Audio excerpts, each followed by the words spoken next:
Good morning. Welcome, everyone. Nice to see you all in the fog. It's a mysterious day. So if you're visiting us for the first time today, you may pick up a welcome packet in the back after the service. And if you would like a tour of our grounds, we have beautiful grounds here to show off. Please come to one of us and we will be glad to take you around. This morning, we are lucky to be opening with Living in Love, Mitchell and Alyssa. Welcome.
If you know it. I am as God created me, in the light, in the love, in the glory. I am as God created me, in the light, in the love, in the glory.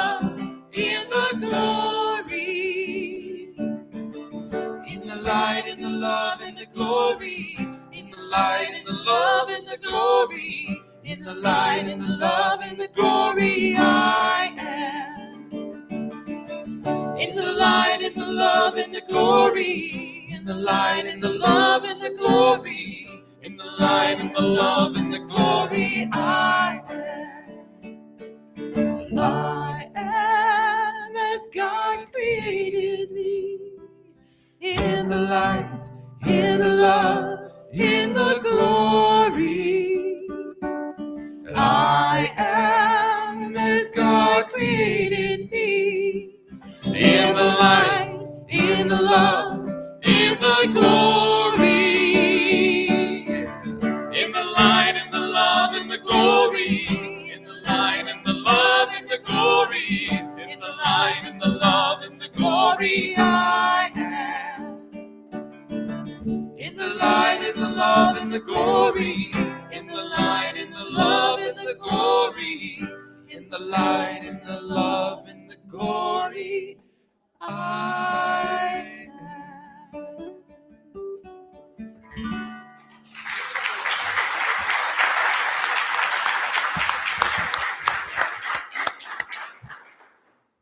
Beautiful. Thank you.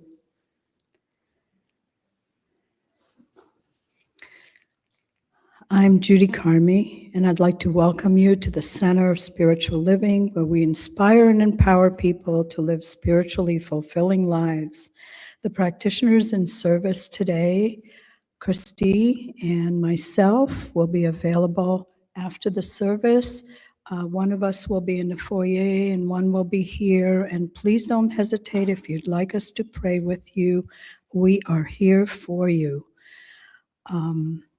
If you could now turn to the camera, wave, and greet your neighbor behind you, that would be lovely.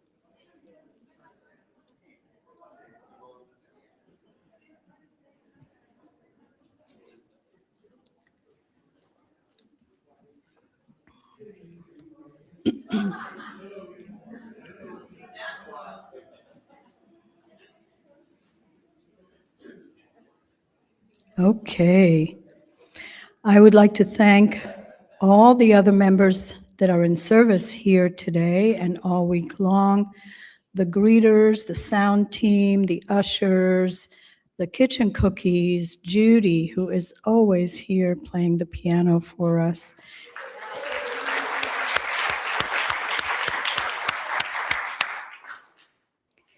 And if you could now please silence your phones, and I will go into the announcements. I would like to invite Diana Wolfstead up to talk to us because today is the day. She will tell us all about it. Hi, everybody. I just want to thank you all and those of you who are not here today who may be listening, who supported our holiday bazaar and our gift basket raffle, either with donations for the baskets or buying tickets. So it's been going on for a while, so today's it. Today, we will close the bidding on the certificates. There's about 10 of them out there for services like massages, some goodies, and it's your last chance for raffle tickets. So I will be available after this service ends for about 10 minutes. That's it. Because I got to get all those baskets up here because we're going to raffle them off and give them to you. So if you did put a ticket in and you want to stay to see if you won, go grab a bite to eat, coffee, come back in here, and we will make some fun. So thank you.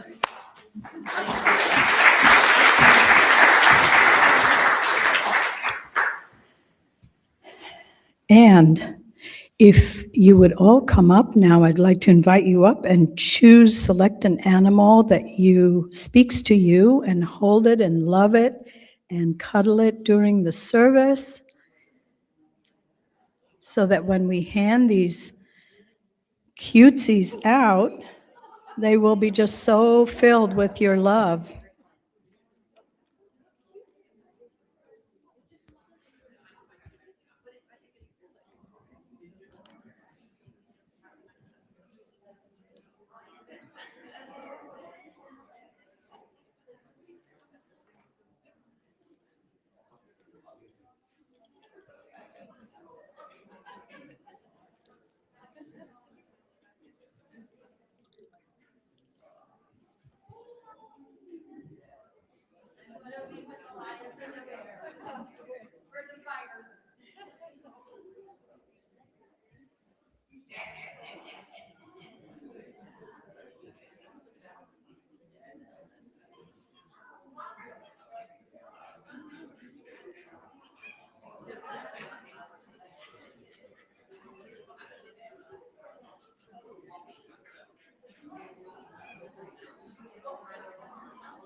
Okay, just fill these babies with your love. I can already feel it. It is radiating and filling the sanctuary. Amazing. Just think of the kids that will be receiving these.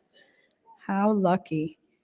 All right, and now I would like to invite Lynn Fritz up to tell us about a gathering at the Pilgrim Church on December 18th. Good morning. What a good-looking group. Those at home, too. I want to invite you to the Interfaith Solstice and Holiday Candle Lighting Service. We've been having it for the last 8-9 years. It's going to be at Pilgrim Church.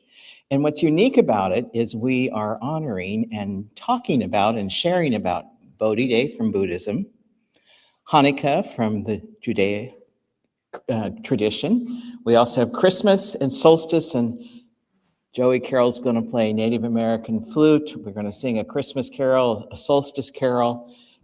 We do ritual around solstice. So it's a releasing ritual into a fire pit.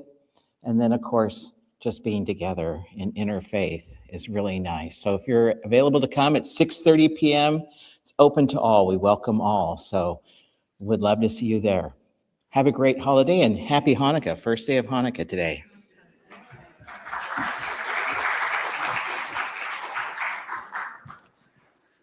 Okay. The bookstore, please stop in and visit with Lori and enjoy the holiday cookies as you shop.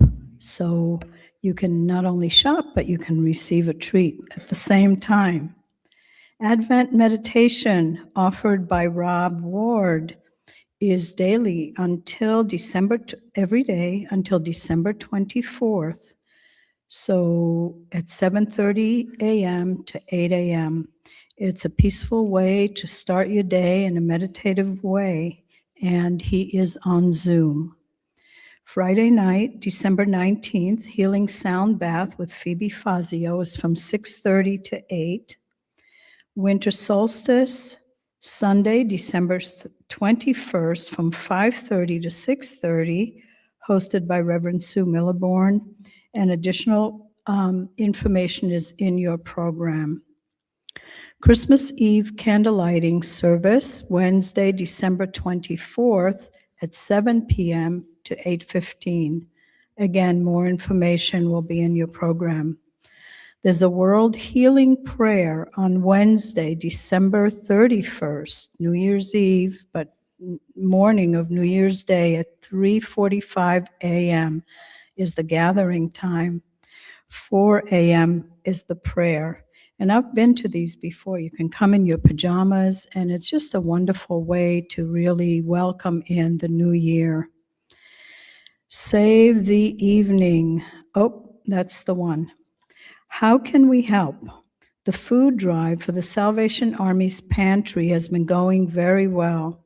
Thank you to all who have donated and those who are transporting and delivering the food weekly. Now, I would like to also remember that tonight is the first night of Hanukkah in the Jewish tradition at sunset, where we light the first candle. It goes on for 8 days, and it commemorates, I was going to read you something here a little bit, but let's see if I can get it.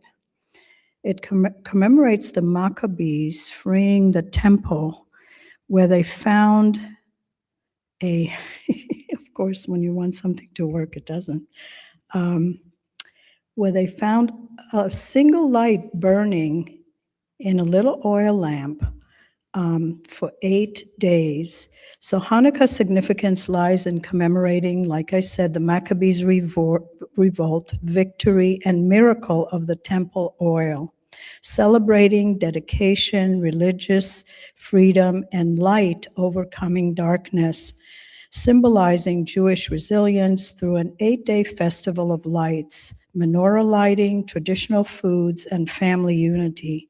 The Hebrew word Hanukkah means dedication, so reflecting the dedication of the Holy Temple in Jerusalem after it was reclaimed from Greek-Syrian oppression.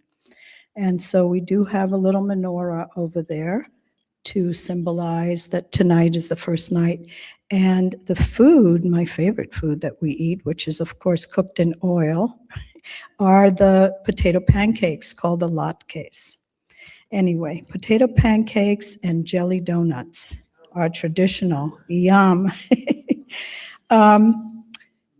Found items. A single earring was found in the sanctuary on Monday. Please see Jen to claim it. And now we move on to the reading by Lori.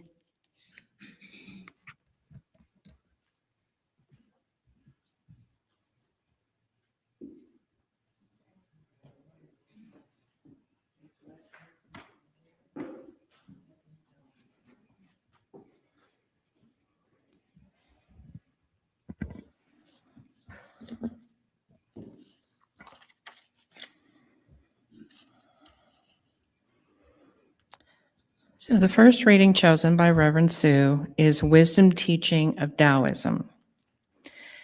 Embracing the Tao, you are embraced. Supple, breathing gently, you become reborn. Clearing your vision, you become clear. Nurturing your beloved, you become impartial. Opening your heart, you become accepted. Accepting the world, you embrace Tao. Bearing and nurturing, creating but not owning, giving without demanding, controlling without authority. This is love. Lao Tzu. And this from The Science of Mind by Ernest Holmes. While there is liberty in the evolving principle, it is always in accord with certain fundamental laws of necessity. It seems as though behind evolution, there is an irresistible pressure, compelling more, better, higher, and greater things. When we shall have arrived at a sufficient understanding, our thought will take us where we wish to be. When we know enough, we shall be able to pass on to another plane and come back again if we so wish. When we know enough to multiply the loaves and fishes, we shall do so. When we know enough to walk on the water, we shall be able to do that. And it will be in accordance with natural law and a spiritual world. This too is love.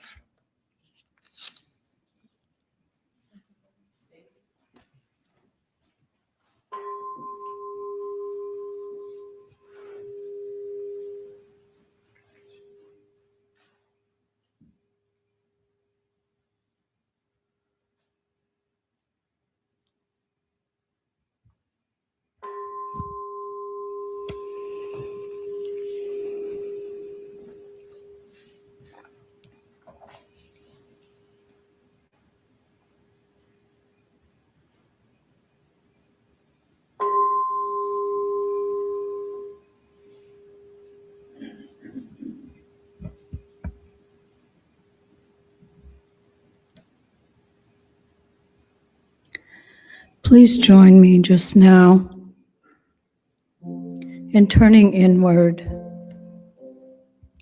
in stilling your mind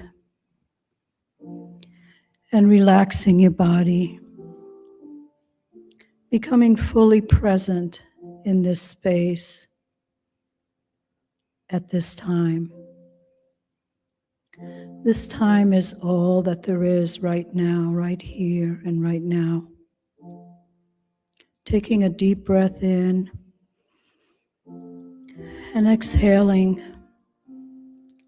as I know that there is only one universal life force, only one energy, only one consciousness that connects everything and everyone, bathing, moving through, around, and in every single one of us, every single blade of grass, every tree, every animal, every being, same consciousness moving through. This consciousness is intelligent, it is creative, it is loving, it is pure love, pure light that is here bathing us every single moment of every day, reminding us of our divine connection to the one, to the source, to all that is. And as we breathe that in and listen, we are reminded that there is nowhere to go and nothing to do but be, and allow this love to heal, to purify, to balance, to energize every cell, every molecule, every atom in this physical body and beyond. as we are all interconnected, we choose love today. We choose love from the center of our heart, radiating to all beings, to all that we encounter, knowing that we are one. And so for this knowing, I'm so deeply grateful as I release these words into the law, into the reflective universe where it comes back as a yes. It is so, and so it is. Reverend Sue, welcome.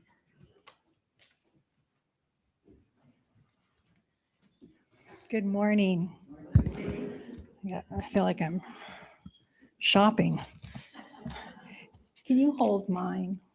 Can you love mine, little guy? They're so cute. Those two human beings. I had the pleasure of watching Taylor Swift on Colbert this week. And I've just known that she's famous, right? And I think she's beautiful. But I got to watch her, see her. I see that in you, both of you. Just this bright light, this genuineness, these people that are on our planet singing their hearts and reminding us what is really true, right?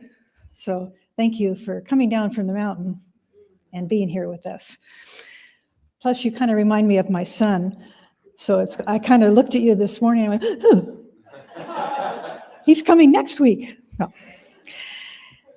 Okay, well, I'm happy that you're here.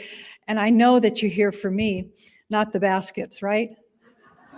Right? Yeah, I know. Well, the topic today is withering versus awakening. And I wondered why I chose that a month ago. But as I sat with it yesterday and I was thinking about what this really means to all of us. And I was taken back to when I was, I think, around 11 years old. And for some reason, I don't know how, I got involved with Junior Red Cross. I just ended up there. I don't remember a lot of the details around it. But I remember having, I was so proud of it, my blue and white pinafore and a little capped white blouse that was too small and a hat that kind of flopped on top of my head with a red cross. And I was so proud. I wore that with my Oxfords and I went to be in service at the convalescent homes, they used to call them. And I still have that outfit packed away in my memorabilia. For some reason, I thought Lindy would want it.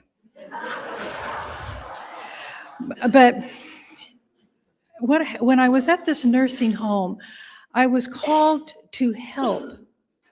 So why I'm talking about this, because I just have a vague recall at times making some Christmas soap bars, the smelly soap, and then we'd cut out little Christmas cards, emblems, and then wax them onto and then wrap them up and then turn around and hand them to an elder.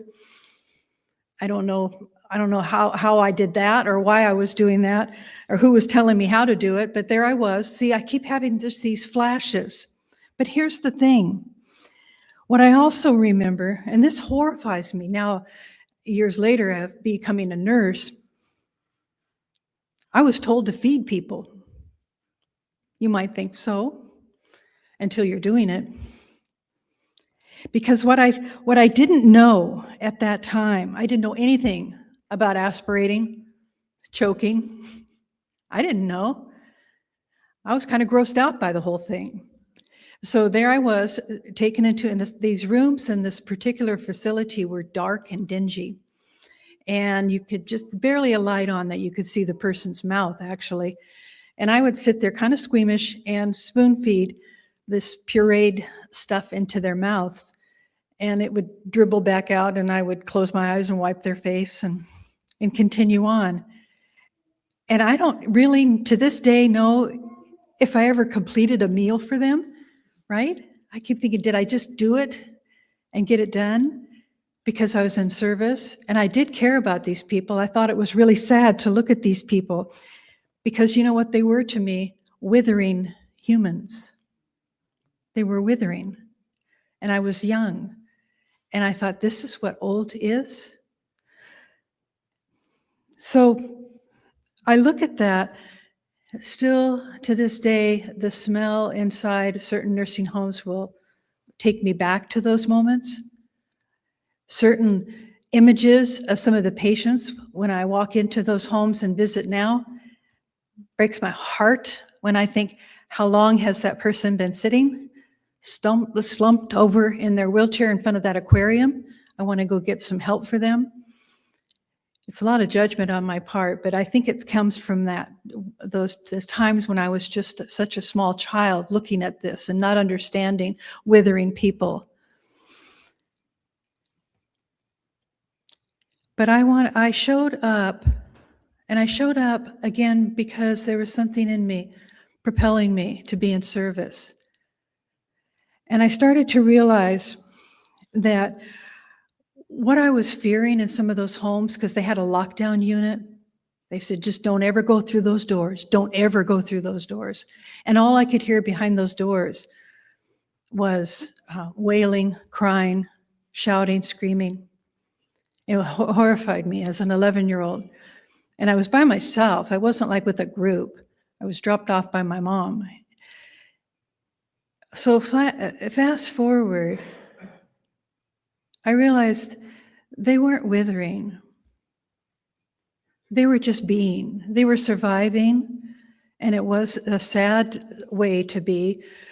But that sadness only stayed with me through the years to propel me to be even more in service to another in all conditions. So my nursing career launched after that.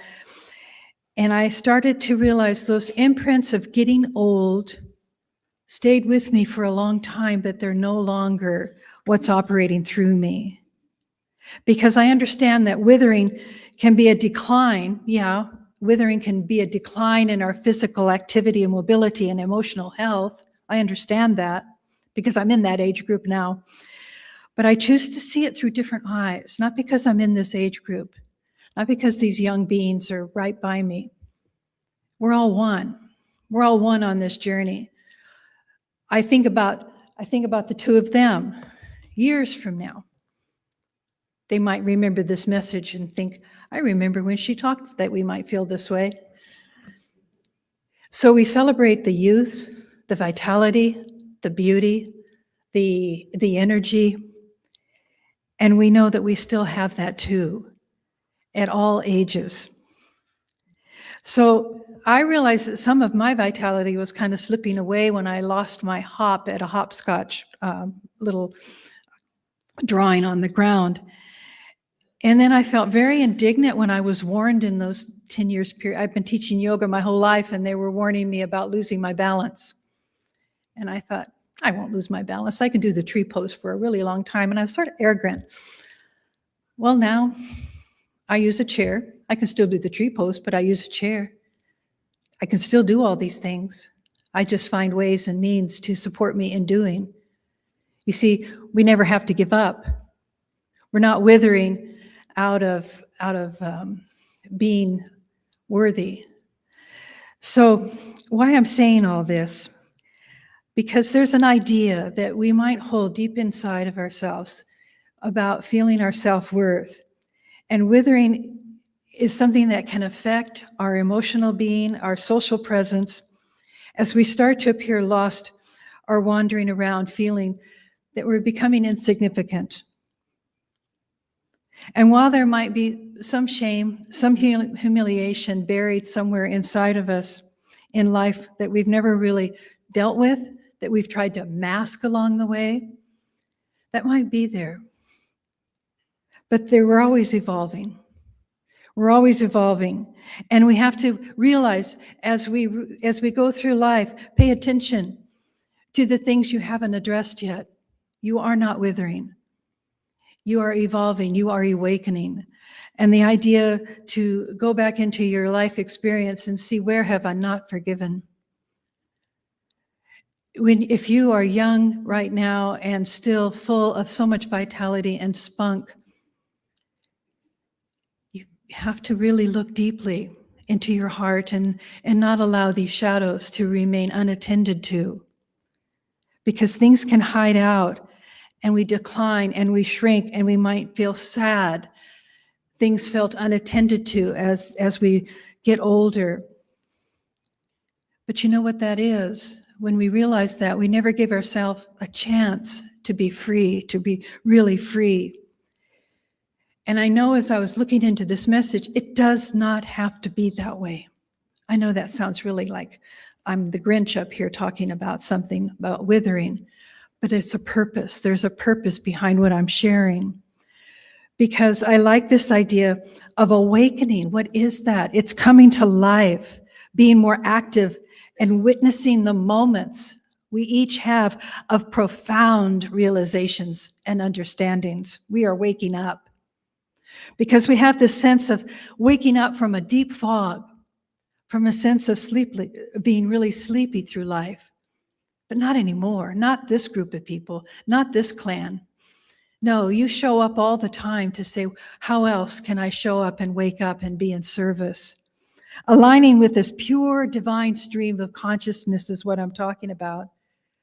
We feel this powerful shift when we have an understanding of a spiritual law, when we have a deeper appreciation for humanity, no matter what is going on. We have a trust that humanity will do the right thing.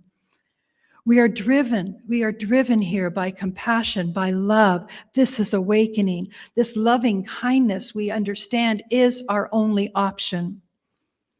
Our awareness through this awakening has expanded and revitalized our very passion for life itself. No, we are not withering. We are awakening, and we continue to be hungry for more because we are interconnected to this fabulous energy of grace and love.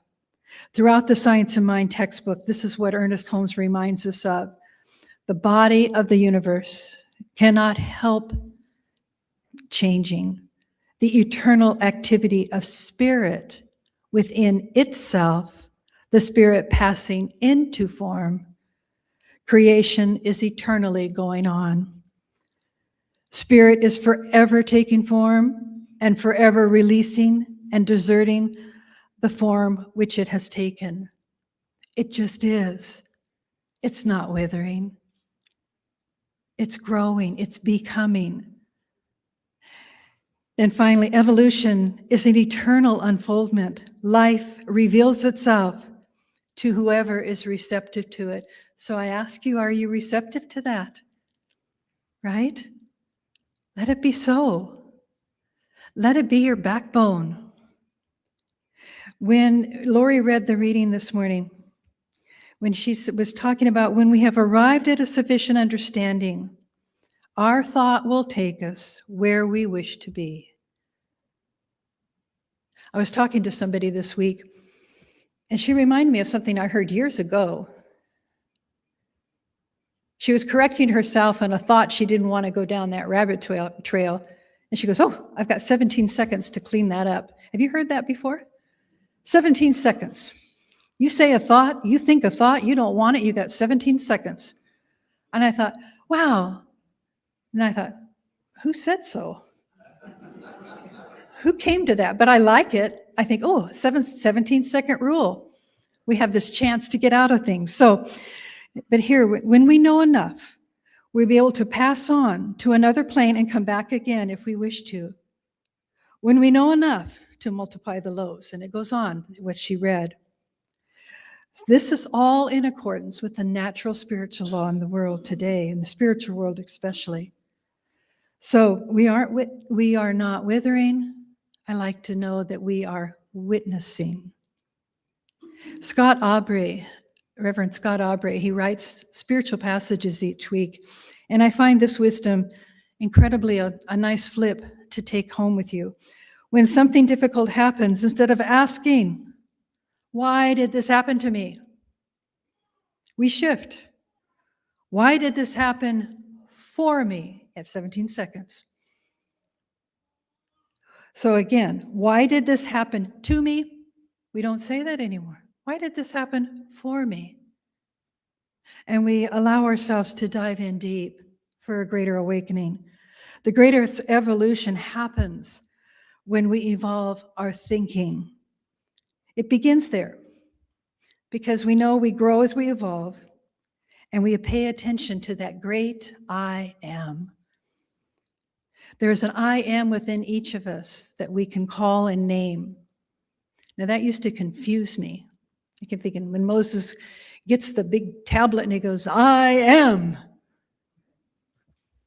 What? I am what? And I would wrestle with that. I am what? You are whatever you put behind those words.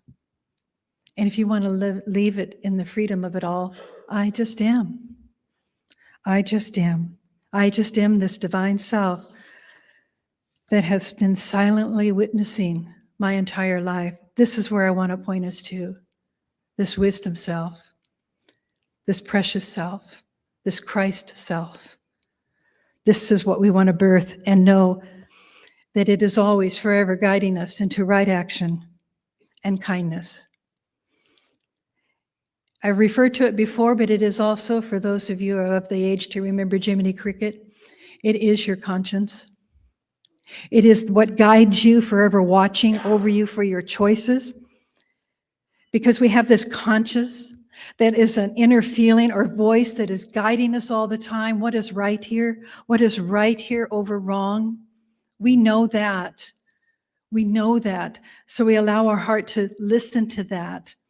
And yet we also have a free will to choose. We understand that. But the God in you, as you, is forever your soul nature in its purity and its love. This is what I hope you take home with you. This perfection in you as you is the witness in you, watching everything you do. It is what sees behind the beauty of your eyes. As you lean into this awareness, you allow the purity of this truth to guide you, to lead you. And meditation, this is why meditation, why we speak of spiritual practices here. You see, religious science does not have a dogma that you must stick to. You must stay within the lines. That's not what this teaching's about. This teaching is about you being proactive in your spiritual journey and taking the reins. Just like when you see that beautiful picture of the Bhagavad Gita and you see the chariot and you see Arjuna and Krishna and they're having their spiritual discourse. And I started to say the deer, they're horses. The horses are carrying that carriage. We're in that journey. We're always forever in that journey. And that idea of the meditation practices is letting us know that no matter what is going on, we have the reins. We are steering the chariot. And so meditation itself, let me take you back. I don't know if you're a practitioner of meditation, but you can begin right here when you sit each time. It's observing your thoughts, not trying to silence them. They'll never silence. That's not their nature. Because the nature of a mind in its own being is to think. Meditation is helping us cultivate this relationship of the witness that we speak of. Now, we all know the challenges that can happen when you try to meditate for the first time. There's noise in our head. There's noise. But if it isn't a songworm or a little commercial ditty that's kind of, you're trying to meditate and all that just keeps repeating itself inside of you, and it's not listening to the one-sided argument in your head that you're proving to yourself how right you are. It's not even the tinnitus that might be surfacing. There you are, eyes closed or eyes wide open. But you're breathing. You're sitting in stillness. And you realize, if I resist this moment of my sitting practice, if I resist, all this only gets louder. So I was taken to some reference from a Dr. Nalani Tikara Chakraborty. And she discovered, or I found this site on a site called Medium. And she describes it like this. There is a moment in meditation that almost feels cruel. When you first sit in silence, the noise in your head doesn't soften, it amplifies. I hope that you breathe a little deeper. Oh, so there is that. Every undone thing, every forgotten wound, every version of who you've tried to outgrow will come back and sit with you, sit right beside you. It's not peace at first. It's exposure. It's exposing you. When we think meditation is about calming the mind, it's more than that. It's finding that witness. It's meeting the mind. It's not running away, choosing not to run away this time. So we grasp this. This is what is called the inner witness. Dr. Nalanatiko goes on, says, to describe the attitude of the witness when we allow the shift from being in our thoughts to simply, can you do this? See your thoughts. This is our gateway to inner freedom. You're not identifying with them. Remember, the idea of a witness, think about what that is. Becoming the observer, becoming the I of the I am. Being the observer, not identifying with any of the chatter of our minds. There's this sweet grace. She says, imagine this. When you realize I am not my anger, I am the one who sees anger. They're different, isn't it? It's so forgiving. I am not my anger. I am the one who sees the anger. I am not my fear. I am the one who notices it rise and fall. And we breathe. Loosening the ties of the stories that we have repeated and rehearsed to ourselves for a lifetime, perhaps.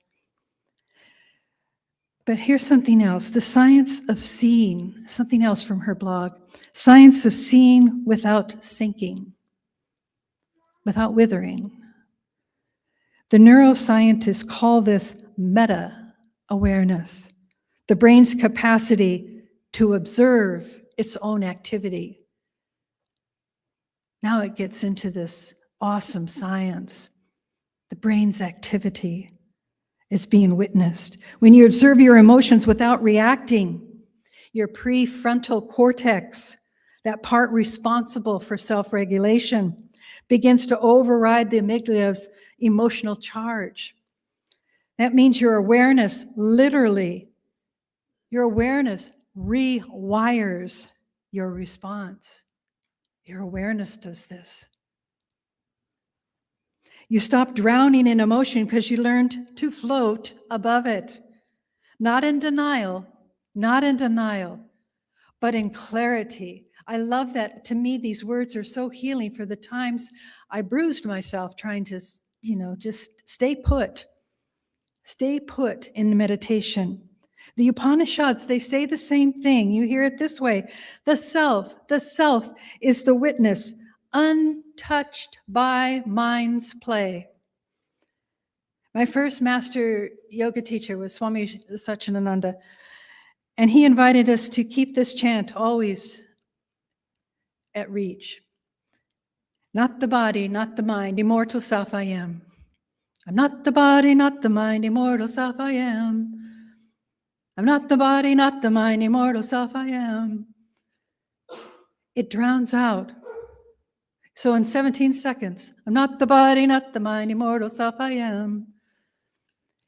It's purging you, it's cleansing you, it's releasing you, it's healing you. It's ancient. And it's brought forward today, even with the neuroscience. not the body, not the mind, immortal self, I am. This can be the standby station that you can anchor yourself into instead of going down those rabbit holes that we find so entertaining. Now it's like reels. I'm going to call them reels on Facebook. Oh man, what a waste of time. But what we start to grow spiritually in all of this is to start to live in non-reaction. Can you think about that right now as you sit here and be in a space of non-reacting even to my words, if they're puzzling you or bugging you? Emotions can come out, but they're not going to consume us anymore or define us or threaten us. We're learning the deep practice. What this is called here is pratyahara, and that is a stage in yoga where you withdraw from the senses. You're not allowing them to lead you around by your nose. You're pulling back. You're staying in a subtle state of sweet, sweet detachment with this witness self. Gaining control over whatever stimuli is out there, whatever the storyline might be, whatever that tape is saying inside of you for the 1,000th time.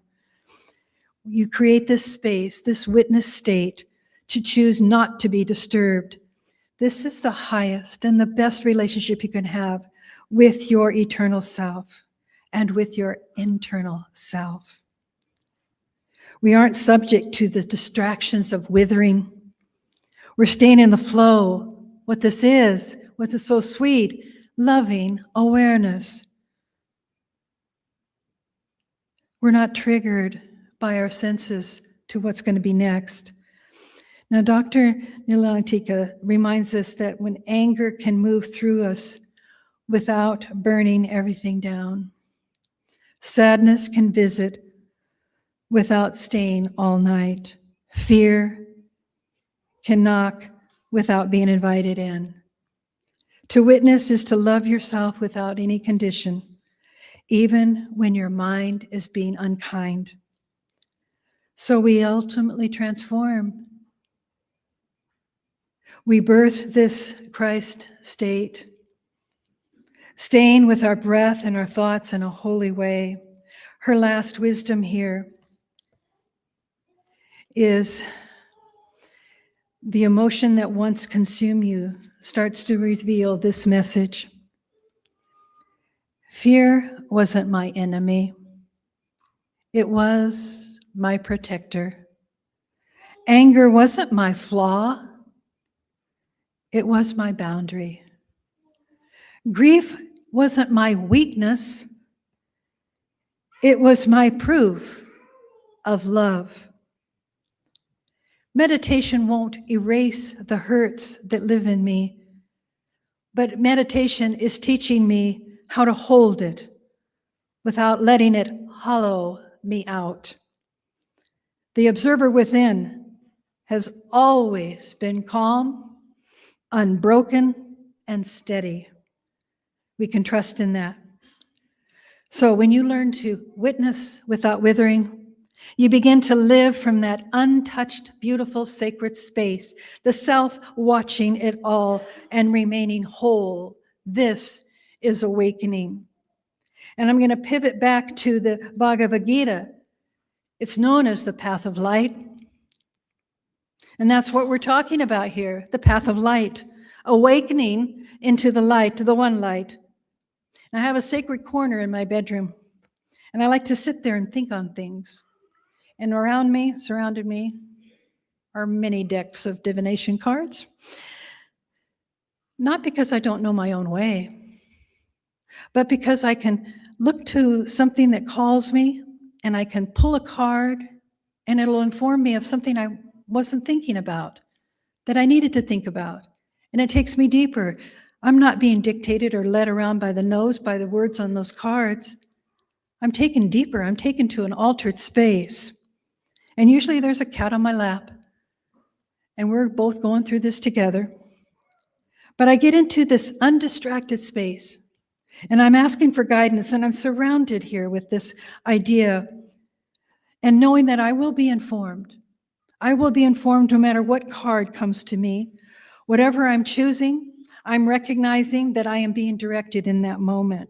So the path of light, when I opened up that, there's two things that popped up. There is the downward path, which can be withering. It says every human heart can become consumed by darkness only if you allow yourself to brood on your anger and other destructive qualities. Therefore, maintain watch over your mind and thoughts, for they can create a heaven or a hell, internally and externally. And the scripture, lust, anger, and greed are the three gates to psychological hell. Renounce these destructive forces. It follows with the idea of the upward path. Every human heart can be raised to the light. Follow the upward path by aiming at embodying the divine qualities that will lead you to the realization of your true self, of your witness self, and the experience of heaven and earth. The scripture, there are the divine qualities of your true nature: devotion, courage, truth, love, wisdom, service, kindness, compassion, fortitude, discipline, self-control, temperance, purity, simplicity, humility, sincerity, patience, and generosity. Bhagavad Gita. Ultimately, we're all striving here to dwell in the ground of our being. And we are so fortunate to have a community like this in Shasta County, where we can come together and lean in and share our progress and share who we are in sincerity. So we're going to go into a spiritual practice to close this. And while Judy's coming up, she's going to play the piano, and I'm going to offer you a meditation from Adashanti. It sort of takes us quietly by the hand, by the heart, into the witness state.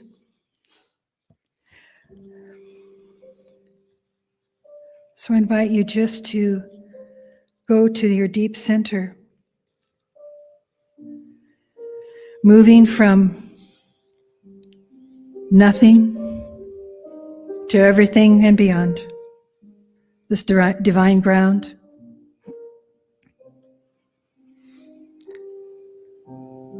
Feel yourself relaxing into this moment, relaxing into your space, transferring this energy of love into the sacred little sweet stuffed pet that you're holding. Allow yourself to be in the source of everything.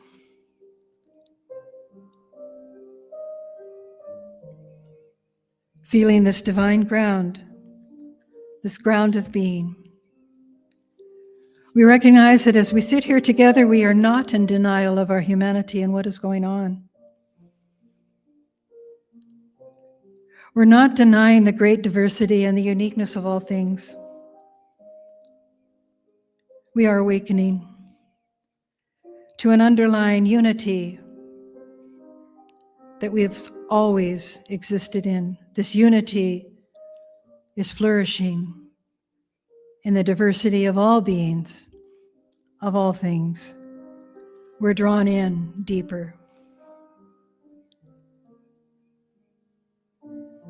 Allow yourself to close your eyes and look into the blackness, perhaps. Notice there's no thing,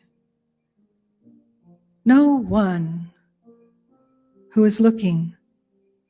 There is only looking into empty, open awareness.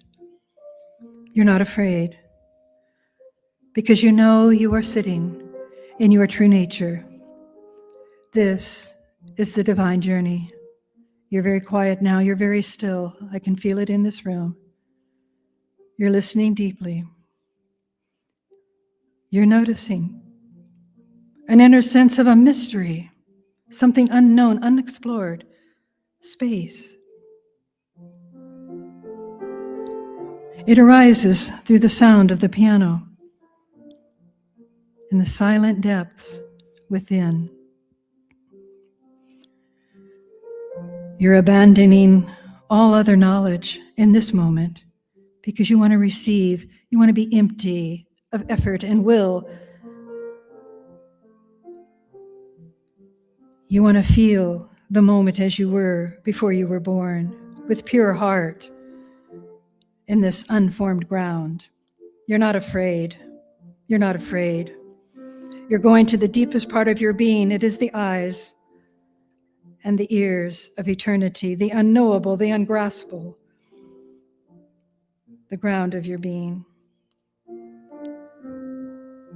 All seeking right now seems to fade away. I want you to relax in your body. I want you to invite yourself to really feel the true nature as you allow yourself to continue to breathe and go deeper. You are rooted. You are rooted in this presence. It's a simple practice. There is a beauty here. But feel the pleasantness. You're not alone. You are surrounded by humanity. Yet your heart is so incredibly pure right now. Your eyes are looking through all that has been and all that will be. And you're looking into present moment, present time. The ground of your being is witnessing love, a sacred love, a guiding love. Can you even for the briefest moment step in and surrender? Can you breathe deeper and feel the light beaming in your heart?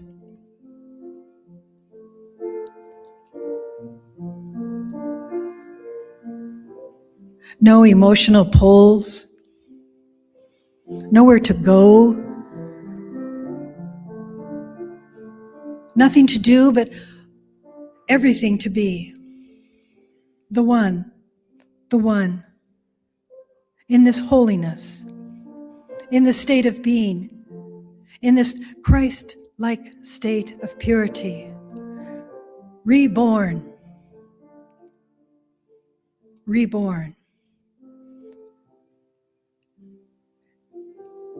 To the best friend you've ever had, to the witness who's had its arms around you for eternity. It is your God self. It is your true self. It is the way.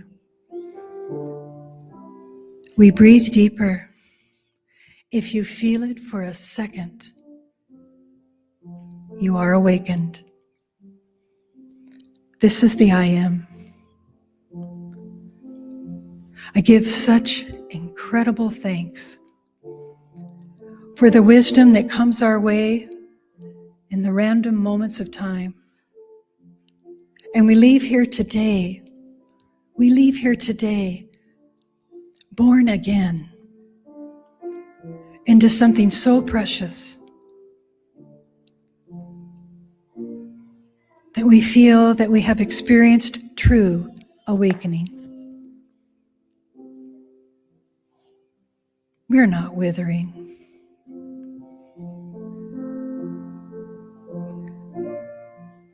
We are awake. Thank you, God, for a time to share, for people who know the truth about being loving,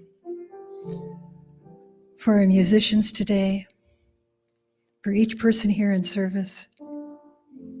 We are so grateful to simply be. I release this word knowing that it carries us, and we continue to share it with others on our journey. We continue to do our practices. We continue to stay awake. Thank you, God. And so it is. Thank you. Thank you.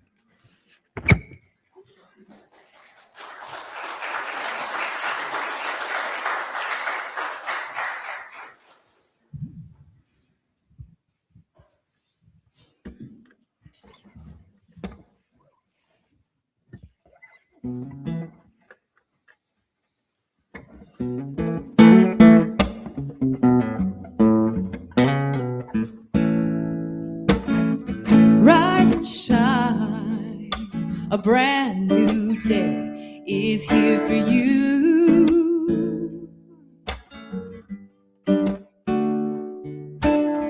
Now's the time to seize those dreams that you want to make true. Yeah.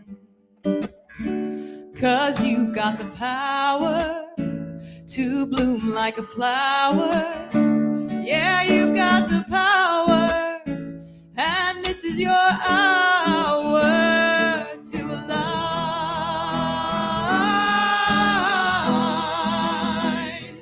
and shine. Align and shine, align and shine, align and shine.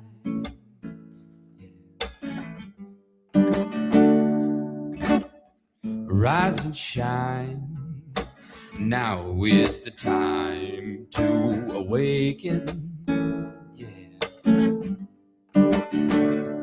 You don't need uncertain thoughts no more. Well, I tell you that all of those can be shaken. Yeah, shake them off now. 17 seconds. 'Cause you got the power to bloom like a flower. Yeah, you got the power. And this is your hour to align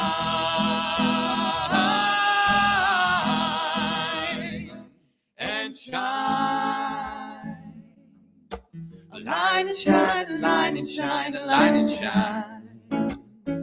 Yeah. Align and shine, align and shine, align and shine. Align and shine, align and shine, align and shine. Light and shine, light and shine, light and shine.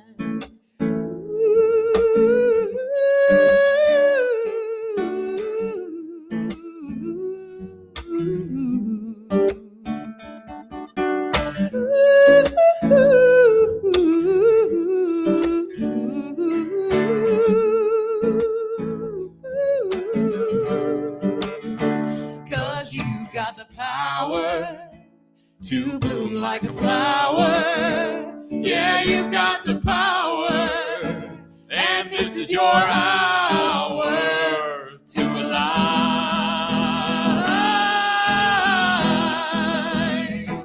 and shine. Align and shine, align and shine, align and shine. Yeah. Align and shine, align and shine, align and shine. Align and shine, align and shine, align and shine. Align and shine, align and shine, align and shine.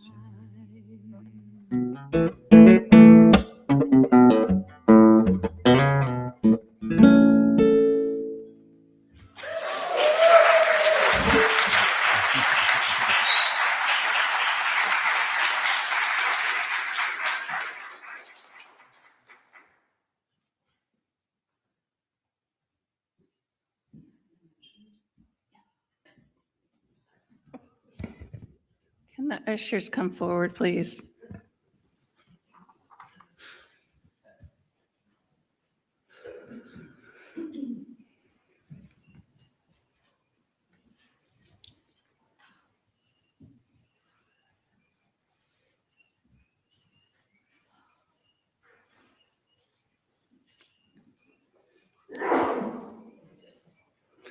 As I prepare to give my offering, my heart is filled with love and appreciation, since what is offered here today is for my spiritual well-being, I am filled with gratitude, knowing life stays in balance, for as I give, I receive.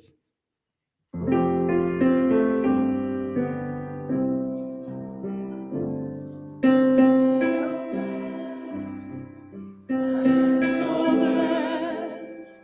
I am so grateful for all that I have. I am so blessed. I am so blessed. I am so grateful. I am so blessed. I am so blessed. I am so blessed. I am so grateful for all that I have.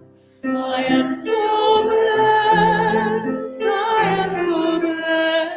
I am so grateful. I am so blessed. I am so blessed. I am so blessed. I am so grateful for all that I have. I am so blessed. I am so blessed. I am so grateful. I am so blessed. I am so blessed. I am so blessed. I am so grateful for all that I have. I am so blessed. I am so blessed. I am so grateful. I am so blessed. I am so grateful. I am so blessed. I give thanks for the blessed donations received in the offering this morning and during the week. I know each dollar supports this spiritual family in many ways as we grow together, pray together, and give thanks for all that this center has been blessed with today and always. And so it is.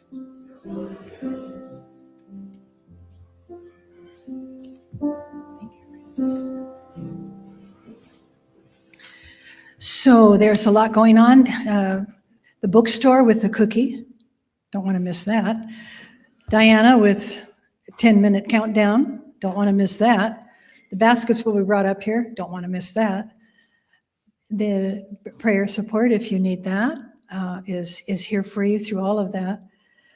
You know, I wanted to explain a little bit, just as really brief, but so that doesn't count against the 10 minutes that Diana has. Can I keep going?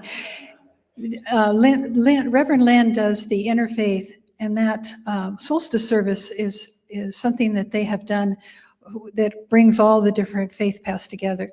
What I'm doing on the 21st is more intimate. It's a circle where we do some chanting and just some sharing together for honoring the light and the dark. So that's what's happening on Sunday, the 21st. And then Lynn's is at Pilgrim Church on the 18th. So I wanted to be clear on that. And when I was preparing for the talk, I was looking at nature itself, and I was taken to one of Mark Nepo's books, and he writes about the redwood tree.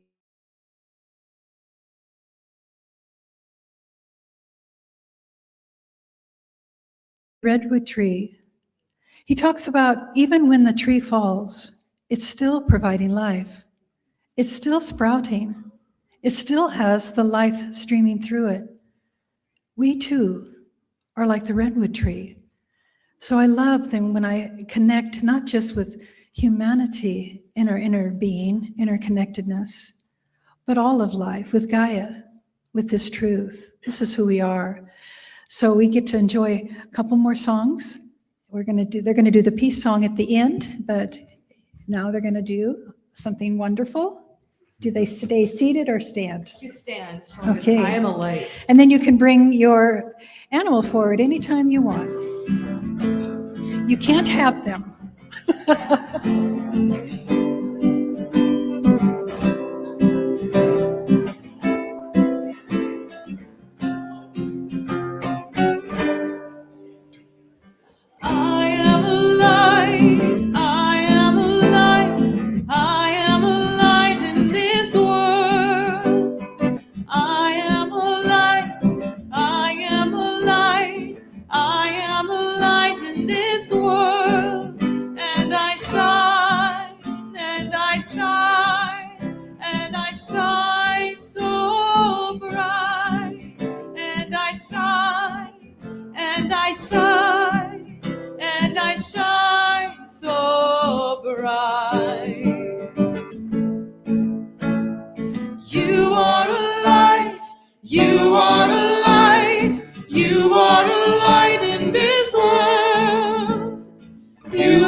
and you shine so bright.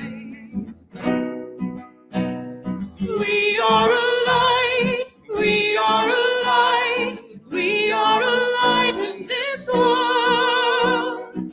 We are a light, we are a light, we are a light in this world. And we shine, and we shine, and we shine so bright. And we shine, and we shine, and we shine so bright. We shine, We shine, shine, we shine, shine. we shine, we shine. Now we'll continue with the peace song.